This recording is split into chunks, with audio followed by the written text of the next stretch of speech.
Oh, nice. I don't think I can miss. Hey, Hickok45 here. Got a SWAT 556 classic.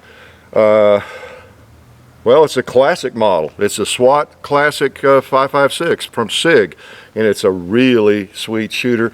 And I just get this sudden urge to go after something.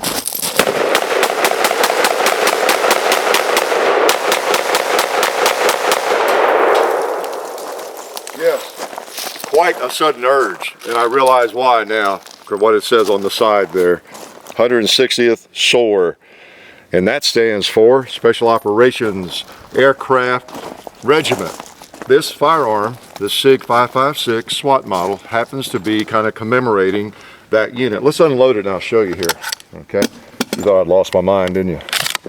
Well, you have to have a mind before you can lose it. Okay, we're very clear, and it's important to know that. So this is a SIG 556 SWAT model, the classic SWAT, and it's because it has the long fore-end. The patrol model has a short fore-end there. Same length barrel, I think, 16 inches, but that's how you differentiate those, as best I know. And it's kind of cool because this unit, and this is their insignia, they are based out of Fort Campbell, almost a stone's throw from me. You know, they come over the house, in fact, quite often. I keep expecting them to use our targets occasionally to practice. They may do that. Maybe they have some kind of war games. They can do that electronically without knocking them over, because they do, well, at least Fort Campbell does. I don't know if it's this unit or not. These are the Night Stalkers. These are the famous Night Stalkers, and man, they've been involved in every engagement and war, and man, since back in the 80s. Or whenever they got started, but they are based up at Fort Campbell, and we know that they know how to deal with business, no doubt about it. So it's kind of neat. This is kind of commemorates them, but it's a SIG 556, and has this cool folding stock. You know, with the gas piston system, you don't have your buffer tube as you do on an AR-15. And so you can, you don't need anything back there. So that's pretty cool. That makes a pretty small package. I like a folding stock. I have to say that is pretty cool. And this was lent to us by a loyal viewer who has lent us several firearms. We really appreciate that. We get so much support for the channel, and we don't thank you guys enough. But we really appreciate this this loan.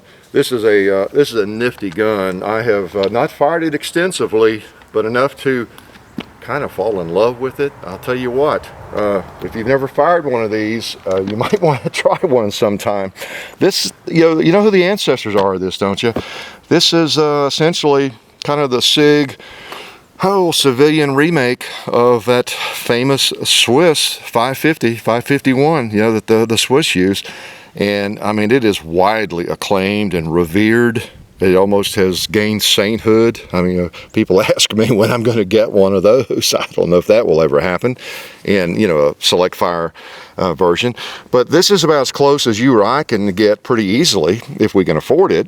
This runs somewhere around $1,100, $1,200, depending on where you find it. But again, this is the SWAT model. It has the quad rails. The SWAT models have those.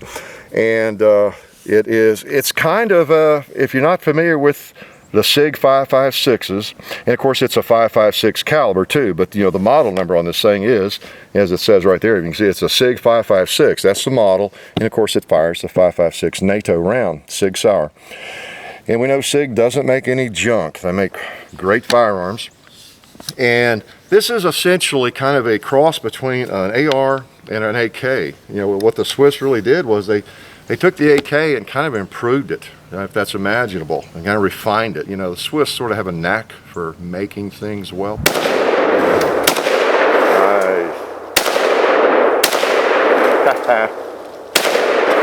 Oh man, there's a little bit of pot left there.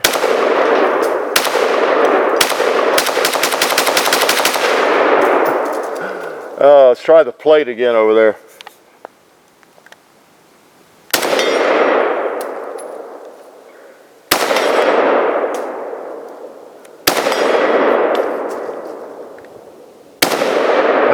I finally missed it. Okay, we can't quit on them. Oh, I see some cinder block remnants. Boy, this thing is nice. It is sweet. Tell you what. Ooh. Oh, let's see who's close here. Oh man, running out of, oh, we've got a piece of cinder block here pretty close. I got to be careful on this one. I'm going to hold around the top edge of it.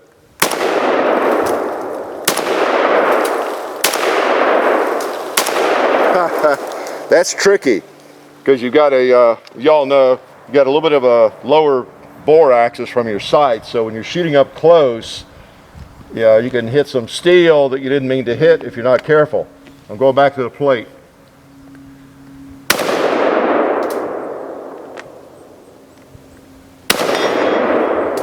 Man, this thing is something.